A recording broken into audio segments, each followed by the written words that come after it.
우리 하나님의 말씀은 느헤미야서 1장입니다.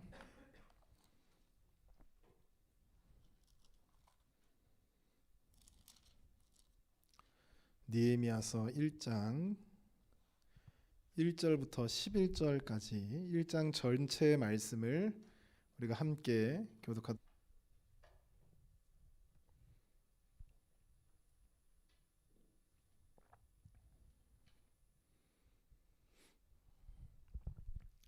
느헤미야 1장 1절부터 11절까지 말씀입니다. 우리 교독합니다.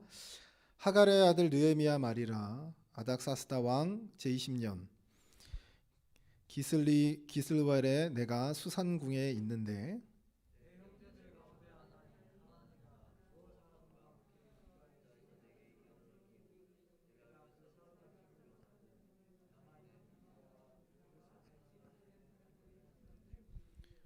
그들이 내게 이르되 사로잡힘을 면하고 남아있는 자들이 그 지방 거기에서 큰 환난을 당하고 능욕을 받으며 예루살렘 성은 허물어지고 성문은 불탔다 하는지라.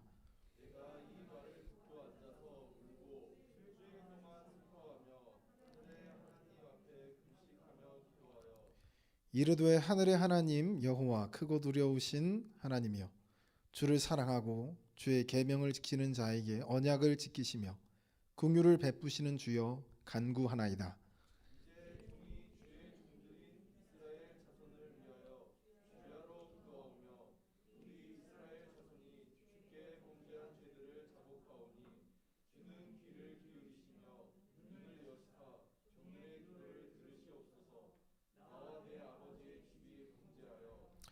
주를 향하여 크게 악을 행하여 주께서 주의 종 모세에게 명령하신 계명과 율례와 규례를 지키지 아니하였나이다.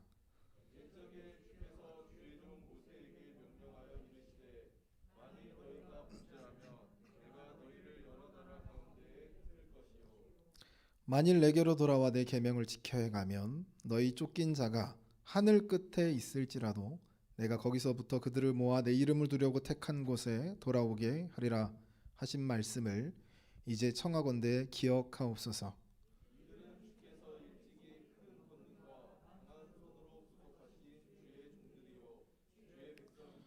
11절 함께 읽습니다. 주여 구하오니 귀를 기울이사 종의 기도와 주의 이름을 경외하기를 기뻐하는 종들의 기도를 들으시고 오늘 종이 형통하여 이 사람 앞에서 은혜를 입게 하옵소서 하였나니 그때 내가 왕의 술관원이 되었느니라.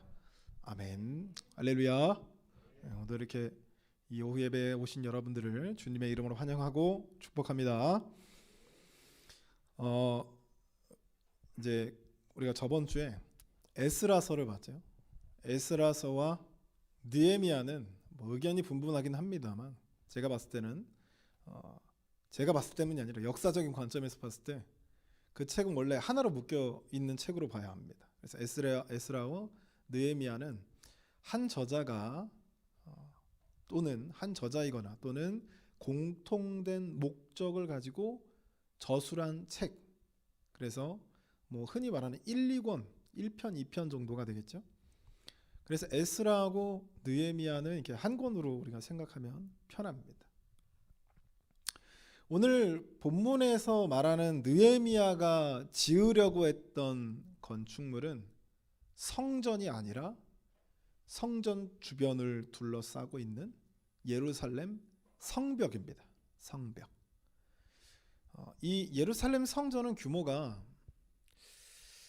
제가 정확하게는 잘 모르지만 우리 교회 2층까지 정도?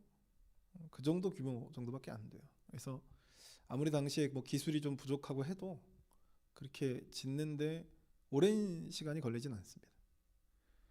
당연히 우리보다는 오래 걸리겠지만 우리가 생각하는 것만큼 걸리진 않아요. 근데 이 성벽은 또 다른 문제입니다. 성벽은 우리가 알고 있는 것처럼 성벽 안에는 성전만 있는 게 아니라 왕궁도 있고 백성들이 사는 집들도 있습니다. 행정구역들이 나눠져 있고 각각의 부처들이 자기의 역할을 수행하기 위한 건물들이 질비해 있죠. 그리고 나서 성벽이 이렇게 두르는 겁니다. 필요에 의해서 그 성벽이 하나가 될 수도 있고 또 이게 도시가 확장이 되다 보면 자연스럽게 성벽이 두 개가 되기도 하죠. 그럼 우리가 여기서 생각해 볼 수가 있습니다. 여러분, 성벽이 가지는 의미가 뭘까요? 성벽. 우리 세원 학생은 성벽이 가지는 의미가 뭔지 알아요? 성벽이 왜 필요할까요? 너무 어렵게 생각하지 말아요. 성벽이 왜 필요할까요? 모르겠어요? 너무 어렵게 생각한 것 같은데. 우리 예명 청년 혹시 그 성벽이 왜 필요하죠? 네, 적으로부터. 그렇죠. 우리를 보호하기 위해서죠. 보호하기 위해서. 이 성벽이 세워지는 그 역사를 보면 굉장히 재미있습니다. 처음에는 원래 성벽이 없죠. 성벽이라는 것 자체가 뭐 지을 수도 없고 기술력도 없었고, 원래는 성벽이 없이 그냥 우리가 흔히 우리가 이해하고 있는 원시 부족 간에 서로 그냥 창으로 이렇게 하던 시대가 지나가고, 어떻게 하면 우리 도시를 잘 보호할까? 우리 군인들을 잘 보호할까? 어떻게 하면 이 성을 잘 지킬까? 고민하던 끝에 처음에는 나무가 세워지고 거기에다가 흙을 붙이기 시작하면서 점차 우리가 생각하는 성벽의 모습을 갖추기 시작합니다. 그래서 성벽 위에서 사람이 왔다 갔다 하는 거 굉장히 센세이션한, 전쟁 역사에서 센세이션한 사건이죠. 이 성벽이라는 것은 우리를 보호하기 위한 장치입니다. 우리의 삶을 보호하기 위한 장치죠. 그 성벽이라는 거 하는 것은 보호의 역할을 하는 겁니다. 성벽이 보호의 역할을 못하면 성벽이 성벽의 역할을 못하는 거예요. 오늘 느헤미야가 세우는 것은 성전이 아니라 성벽입니다. 근데 느헤미야의 행동을 보면, 성전은 우리가 좀 그럴 수 있어요. 성전은 막 그렇게 애틋하고 뭔가 다급하고 뭔가 거기에 몰두하고 뭐 그럴 수 있습니다. 성전을 짓는 건 신앙적인 의미가 있으니까. 근데 성벽을 짓는데 느헤미야가 자신의 지위와 자신의 재산과 자신이 누리고 있던 부귀와 영화를 내려놓고 공사를 하러 갑니다. 아니, 그렇게까지 해야 될 필요가 있었을까? 느헤미야가 얘기하는 성벽은 단순한 성벽이 아니에요. 아까도 얘기했지만 보호의 의미가 있죠. 보호의 의미가 있습니다. 근데 단순한 보호의 의미를 뛰어넘어서 느헤미야와 이스라엘 백성들에게 예루살렘 성벽을 세우는 일이란 신앙을 지키는 일이었고, 신앙을 세우는 일이었으며, 이 무너진 이스라엘의 종교를 다시 세우는 일이었습니다. 우리가 좀 시대를 좀 이해를 해야지 성경의 이야기가 좀 맥이 잡혀요. 우리가 중동의 패권을 한번 쭉 살펴볼게요. 가장 강력한 국가들, 북이스라엘을 멸망시킨 나라가 누구죠?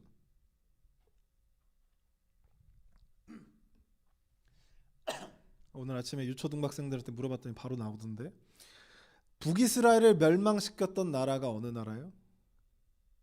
아수르입니다. 그러니까 우리가 이해하기가 참 쉬워요.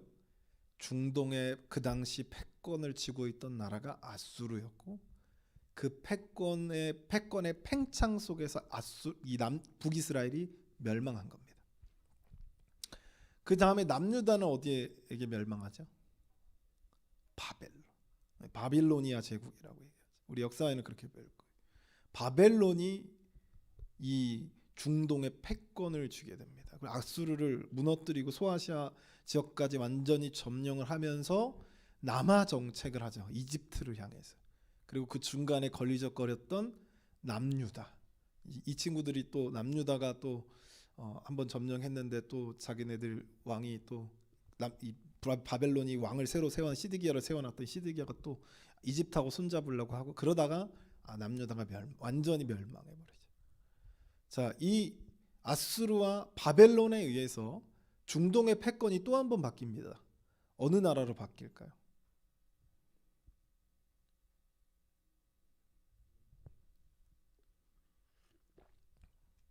이 세계사 시간이죠. 아수르, 바벨론, 그 다음에 페르시아, 바사 제국이라고 얘기하는 페르시아. 페르시아 많이 들어보셨죠? 페르시아. 자, 그 페르시아를 무너뜨린 제국이 마게도냐, 알렉산더 대왕입니다. 그렇죠? 이 중동의 역사를 좀 알아야 돼. 우리가 알고 있기는 뭐 서양 문명이 되게 뭐 처음부터 뛰어나고, 여러분 고대 문명에서 문명의, 우리가 역사 시간에 배운 문명의 발생지에는 유럽은 없습니다. 아시죠? 그러니까 지금 중동의 입장에서 당시 2300년 전부터 서양 국가들이 득세하는데 그 시점이 알렉산더예요. 그 전까지는 중동에 있는 나라가 봤을 때 유럽 지역은, 특별한 서유럽 지역은 우가우가하는 애들인 거죠. 문화가 없다, 언어가 없다, 이런 생각을 하고 있는 좀 떨어지는 나라였어요. 우리나라로 따지면 우리나라 그 백제 삼국지 시대 때 백제가 일본에 갔더니 그 나라가 없었잖아요. 있었다고 해야 되나? 이런 말 하면 좀 위험한가요? 하여튼 일본에 나라가 없었어요. 그래서 백제가 많이 도와줬죠. 그 문자도 가르치고. 하여튼 저는 학교에서 그렇게 배웠습니다. 그렇게 해서, 그런데 그때 당시만 해도 일본이라는 지역은 신경을 쓰질 않았어요. 그렇게 취급을 받았습니다. 조선시대가 왔을 때도 일본은 좀 자기네들보다 한참 아래 등급에, 그러니까 조선의 우리나라 입장에서 일본은 그냥 오랑캐 수준, 좀 문명이 좀 뒤떨어지고 문화가 좀 없고 뭐 이런 좀 그 도덕적인 뭐 결여가 있는 그런, 좀 이렇게 우가우가하는, 그러다가 임진왜란이라 이런 거에 당하잖아요. 지금 딱 그 짝인 거예요. 그리스와 중동이. 그래서 그리스의 알렉산더가 내려오기 시작합니다. 그러면서 그리스 문화가 퍼지기 시작하죠. 이제 알렉산더가 그러다가 죽죠. 33살에 죽습니다. 열병으로 죽는데 나라가 처음에 5개로 갈라져요. 그러다가 3개로 나눠집니다. 근데 갑자기 서쪽에 있던 누가 일어나죠? 여러분 너무나 잘 알고 있는 로마입니다. 로마가 그리스를 점령하고 중동으로 남하하기 시작하죠. 그 시대, 중동의 패권을 로마가 쥐었을 그 시대가 예수님이 태어났던 시기입니다. 역사가 이렇게 이해가 되셨죠? 지금 우리가 바라보는 시대는 페르시아 시대. 이 페르시아 나라를 잃었어요. 아수르와 바벨론에 의해서 그 당시 중동의 패권을 쥐고 있던 나라들에게 차례로 북이스라엘과 남유다가 멸망한 이스라엘이 또 중동의 패권이 바뀐 거예요. 페르시아로. 그 상황에서 나라를 잃었습니다. 이제 정체성을 잃을 그 상황에 과연 나라를 잃은 이스라엘 백성들이 그들의 신앙을 어떻게 지킬까? 과연 그들의 신앙이 지켜지고 있는가? 이게 에스라와 느헤미야의 이야기입니다. 이 에스라와 느헤미야는 이 3명의 인물을 기억하면은 파악이 빨라요. 처음에는 수르바벨이 한 4만 명 정도, 4만 명이 넘지만 4만 명 정도를 데리고 귀환을 합니다. 포로 귀환을 하죠. 수르바벨이. 포로 귀환해서 뭐 하느냐면 성전을 건축합니다. 성전을 건축해요. 그리고 나서 이제 몇십 년이 지나고 나서 누가 내려오냐면 에스라가 내려옵니다. 에스라가 내려와서 한 작업은 뭐냐면 율법을 가르치는 거죠. 종교적인 지도자였거든요. 그래서 성전은 지어졌지만 그 성전이 제 기능을 못하는 거예요. 율법을 모르고 말씀을 모르는 이스라엘 백성들이 이 신앙이 온전히 지켜지지가 않는 거죠. 그때 하나님이 에스라를 보내서 이 성전을 다시 회복하는 거죠. 이스라엘을 회복하는 과정에 있는 거예요. 처음엔 성전, 그 다음에 말씀, 그 다음에 하나님이 누구를 보내냐면 이제 수르바벨부터 시작해서 대략 100명 정도 후에 누구를 보내냐면 우리가 오늘 읽어봤던 느헤미야를 보내셔서 성벽을 재건합니다. 자, 그래서 이 스룹바벨, 에스라, 느헤미야가 역할이 각자 달랐다는 거죠.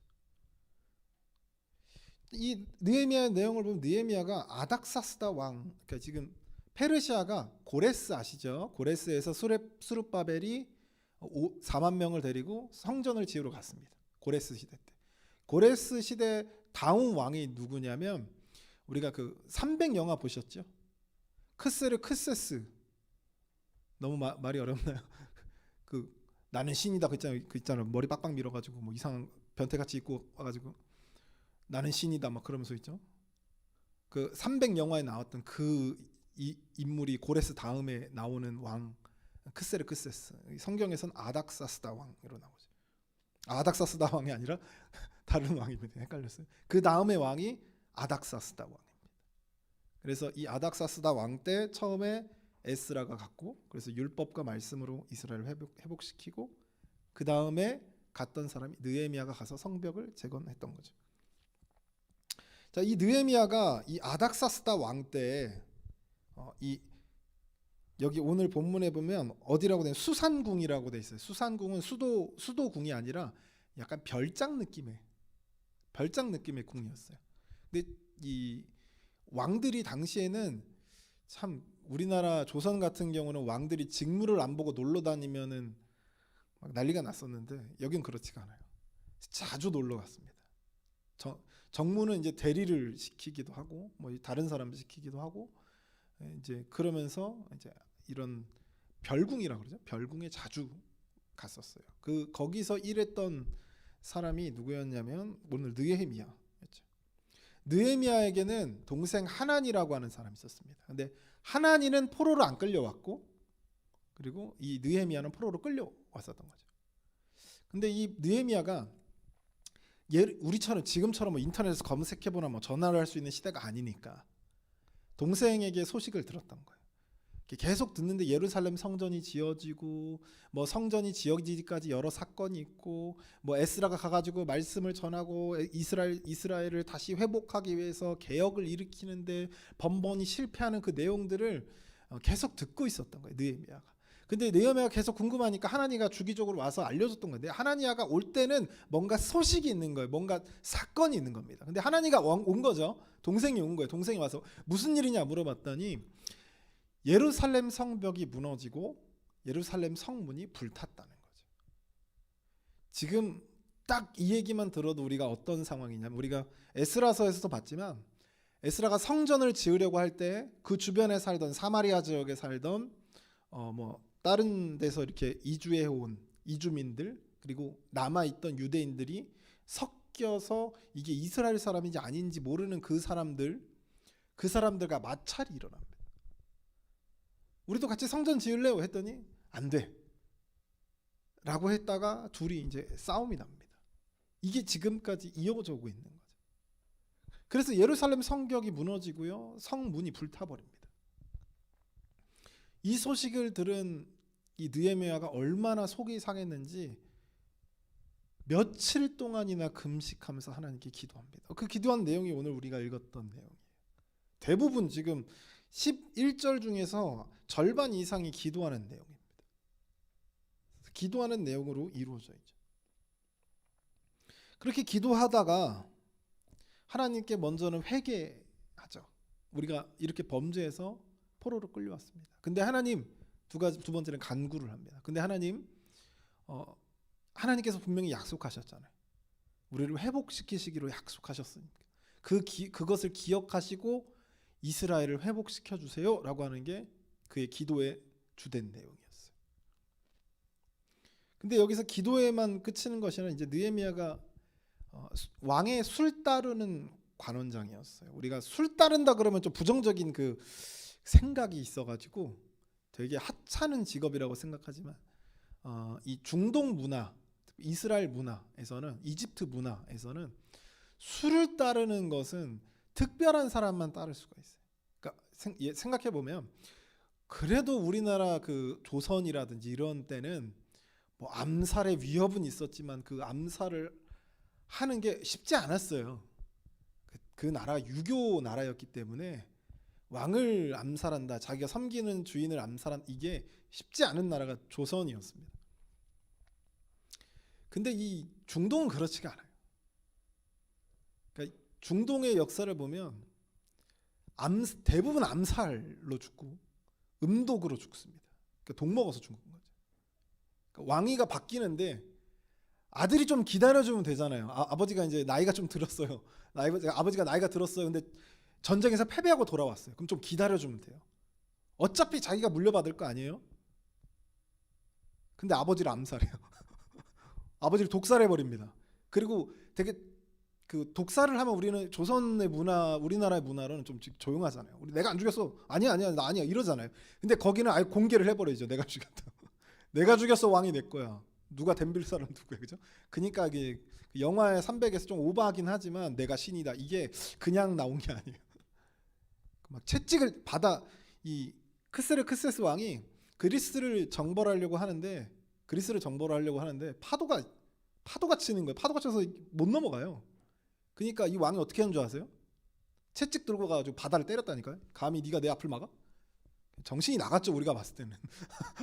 근데 이런 왕들이라니까. 좀 정신이 나가 있어야 중동의 왕이 될 수 있나 봐요. 하여튼 이 왕들이 이제 니에미아가 이제 술 따르는 관원장이라고 하는 건 이 직급이 높은 사람이에요. 왕의 술을 따르, 이거 잘못하면 그 사람, 느헤미야가 작정하고 술 넣어버리면 그 자리에서 죽거든요. 그 자리에서 죽어요. 느헤미야가 옹립하는 왕이 됩니다. 그러니까 이 술 따르거나 음식을 검사하거나 음식을 다루는 이 사람은 왕이 가장 신뢰하고 믿을 수 있는 그런 사람. 쉽게 말하면 실세들 중에 한 사람이라고 보면 돼요. 그러니까 왕이 얼마나 아꼈는지 볼 수 있어요. 그래서 어느 정도냐면 오늘 아닥사스다 왕이 수산궁에 있는데 느헤미야의 표정이 이상한 거예요. 아니, 왕이 보통 신하들의 표정을 보지 않아요. 근데 신하의 표정을 보니 느헤미야, 너 무슨 이렇게 근심에 수심이 이렇게 가득 차 있어 얼굴에. 그래 물어본 거죠. 그제서야 느헤미야가 얘기합니다. 우리 고향 예루살렘 성벽이 무너지고 문이 불이 탔다고 합니다. 그러면서 이제 간청을 해요. 제가 예루살렘에 가서 성벽을 재건하면 안 되겠습니까? 자, 보통은 여러분 생각해 보세요. 그 성벽을 지으면 그것도 한 나라의 수도입니다. 수도의 성벽을 지어요. 예루살렘이란 지역이 성벽이 제대로만 갖춰져 있으면 점령하기가, 당시 기술로는 점령하기 어려운 게 산 꼭대기에 있어요. 절벽 꼭대기에 있어가지고 천의 요새입니다. 심지어는 이 로마라고 하는 국가도 예루살렘을 정복하는 게 쉽지가 않으니까 거기를 둘러싸고 쳐들어가진 않고 둘러싸가지고 말려 죽여요. 그러니까 이 천의 요새니까 이걸 짓게 하면 안 돼요. 그 나라를 완전히 자기 걸로 계속 쥐고 있으려면 성벽을 건설하게 내두면 안 됩니다. 근데 하나님이 아닥사스다 왕의 마음을 움직여서 느헤미야를 보내요. 보내는 것뿐만 아니라 느헤미야가 가다가 다칠까봐 호위병들을 딸려서 보냅니다. 그것뿐만 아니죠. 성벽을 재건할 재료들까지 다 같이 보냅니다. 기도하고 결단하고 움직이니까 하나님이 다 준비되어 있던 것을 내어주신 거죠. 그래서 이제 성벽을 이제 고치러 간 거죠. 그래서 이 성벽을 완성하는 이야기가 느헤미야의 이야기예요. 여기서 우리가 알아야 될 두 가지 사실이 있습니다. 첫 번째는 우리 그리스도 하나님의 백성들은 기도해야 된다는 거죠. 기도해야 된다. 하나님은 절대요 기도의 과정 없이 일하시지 않습니다.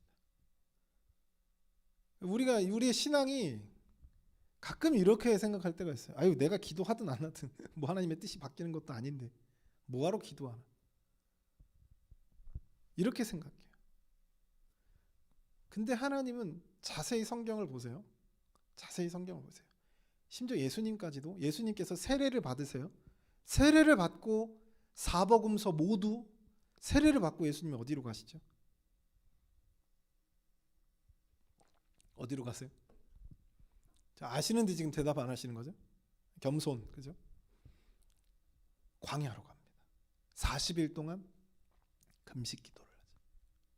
아니, 예수님이 기도할 필요가 있어요? 여러분, 예수님이 기도할 필요가 있나요? 근데 기도하러 가신다.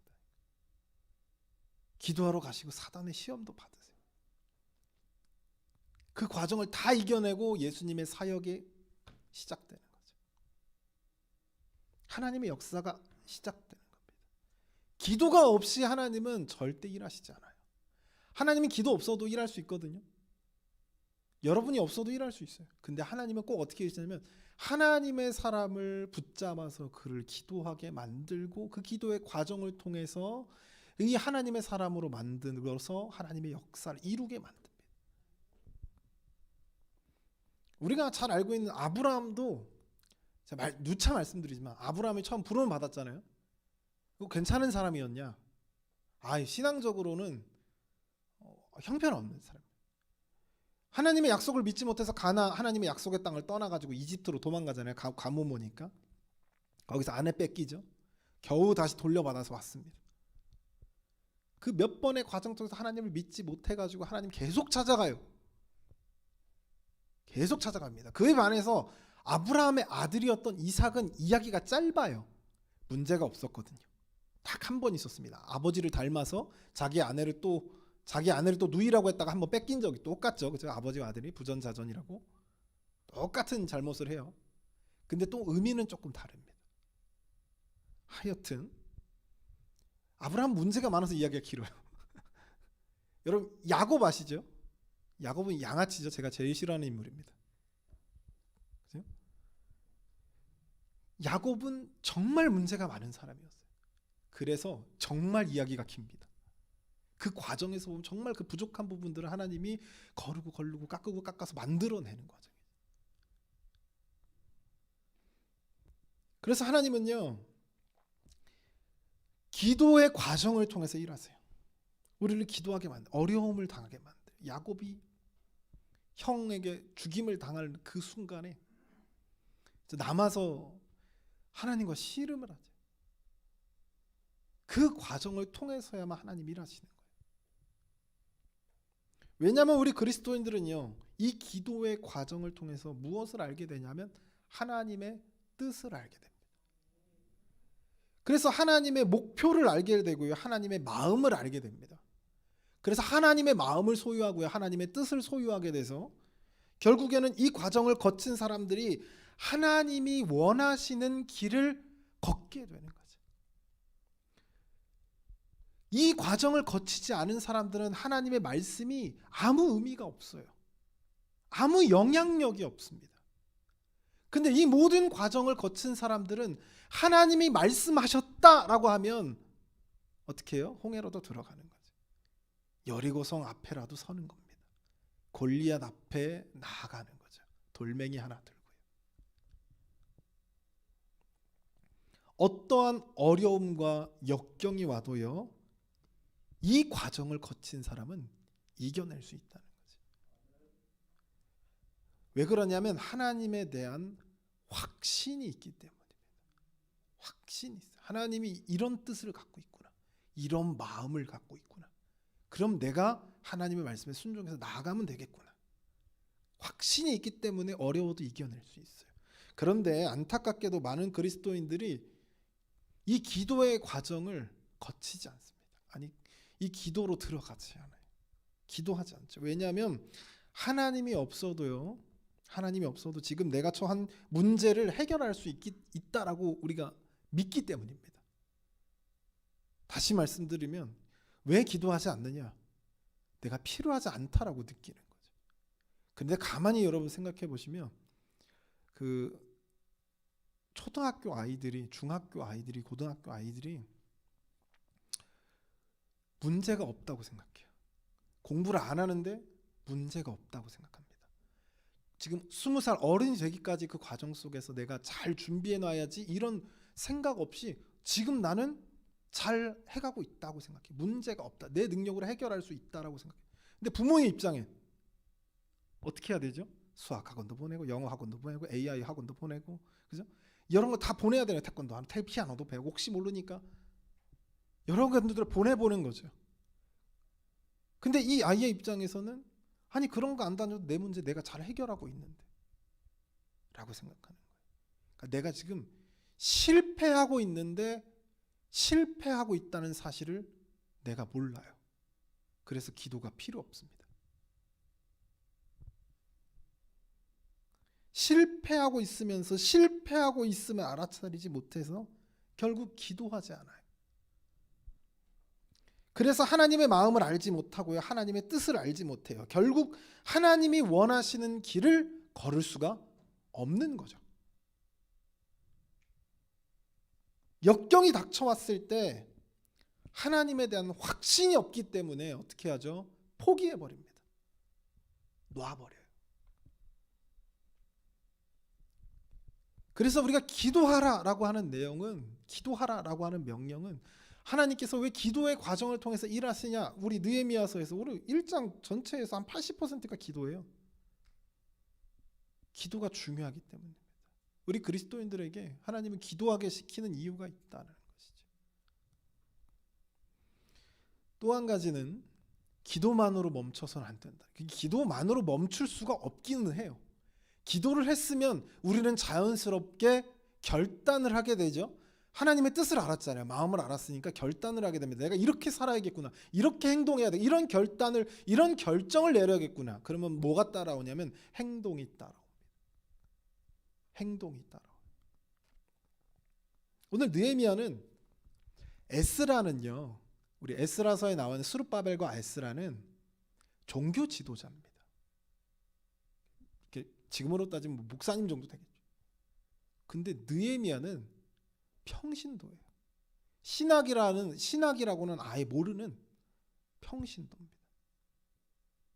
근데 그가 성벽이 무너졌다는 이야기를 듣고 하나님께 기도하는데 마음이 무너져 내리는 거죠. 아니 떵떵거리고 잘 살고 있는데 마음이 무너져 내리는 겁니다.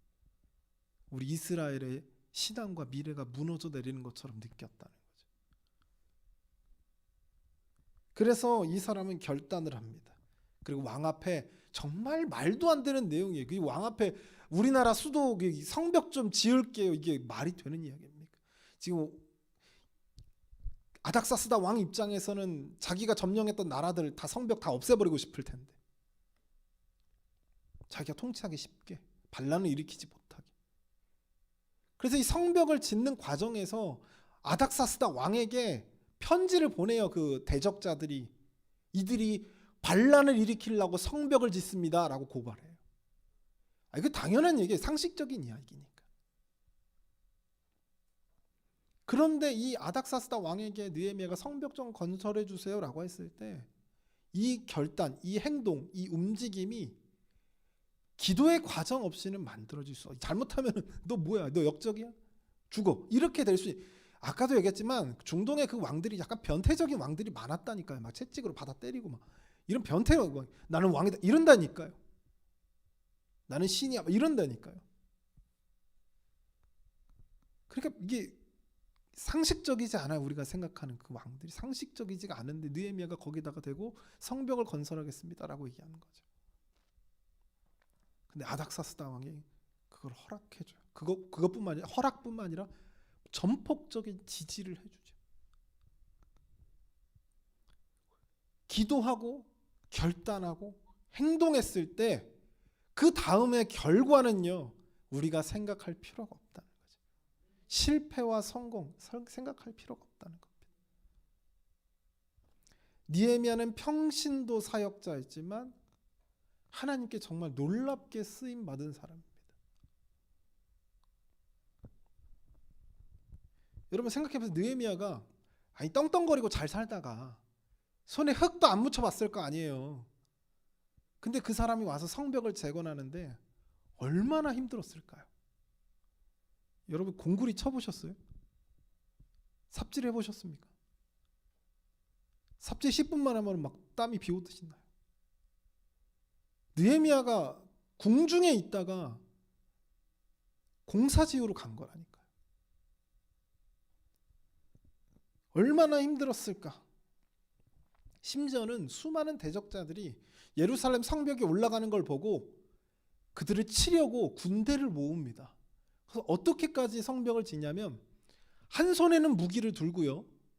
한 손에는 무기로 한 손에는 도구를 들어서 성벽을 지우고 나르면서 올리면서도 무기를 몸에서 떼지 않는 거죠. 언제든 나팔만 불면 그 나팔을 부는 지역으로 가서 방어를 해야 되는 거예요.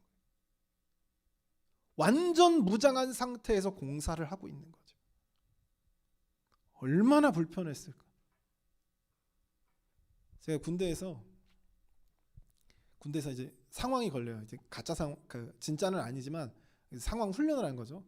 뭐 파스트 페이스 막 뭐가 요란하게 막 울려요. 그럼 막 짐을 차죠, 그죠? 텐트 쳐야 되니까 짐을 싸고 이제 막 뛰어가면 얼굴에 막 이상한 거 막 그리고, 그죠? 많이 보셨을 거예요, 그죠? 얼굴에 막 빈틈없이 TV에 나오는 건 예쁘게 그린 거잖아요. 막 칠하다 보면 이게 검은색인지 무슨 색인지 다 몰라요. 막 칠하고 막 뛰어가요. 5분 안에 탈출해야 되거든요. 거기 폭격이 떨어진다는 가정하니까 북한과 전쟁에서 막 가요. 그러면 거기 도착하잖아요. 총 맨 사고 그 군장 메고 총 맨 상태예요. 이제 제대로 싸면 45에서 50kg 정도 돼요. 보통 여자 몸무게죠? 아닌가요? 그럴 수 있어요. 하여튼 그걸 메고 삽질을 한 3번만 파면, 병장들은 한 3번만 파면 자 보여줬지? 힘드니까 자 너네가 총을 메고 있는 상태에서 뭐 하기가 쉽지가 않습니다. 그런데 총은 그래도 여러분 작잖아요.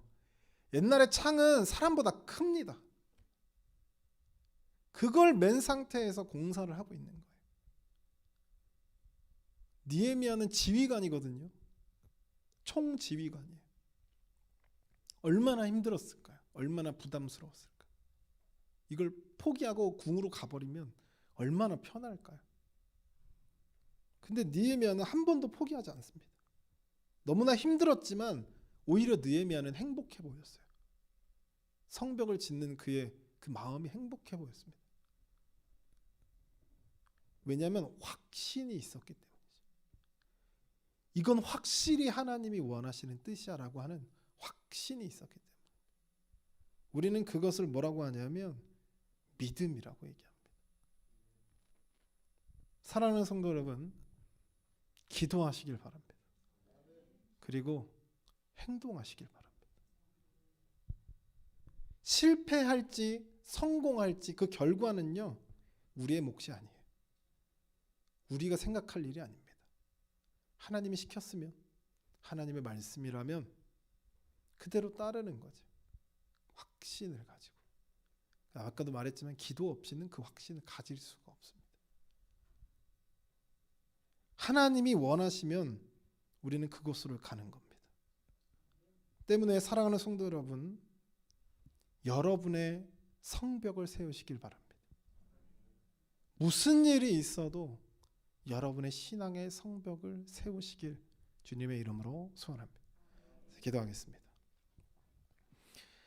사랑의 하나님 아버지, 오늘 느헤미야서의 말씀을 우리가 살펴보았습니다. 1장부터 7장까지의 절체적인 내용들을 우리가 살펴보면서 느헤미야가 어떤 마음을 가지고 어떠한 과정 속에서 성벽을 세우게 되는지 우리가 본문의 말씀을 통해서 우리가 알아갑니다. 하나님, 이 말씀처럼 우리가 느헤미야처럼 하나님의 기도와 행동으로 우리 하나님께서 원하시는 위대한 역사와 사역 앞에 쓰임을 받을 수 있도록 인도하여 주시옵소서. 이 모든 말씀 우리와 함께해 주실 줄 믿고 예수 그리스도의 이름으로 받들어 기도드리옵나이다. 아멘.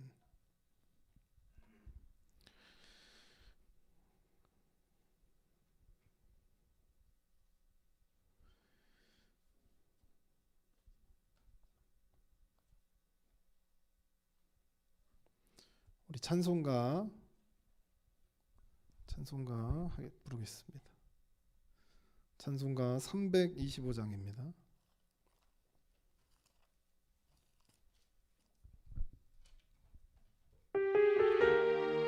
1 1절과 마지막 절만 찬양합니다. 예수가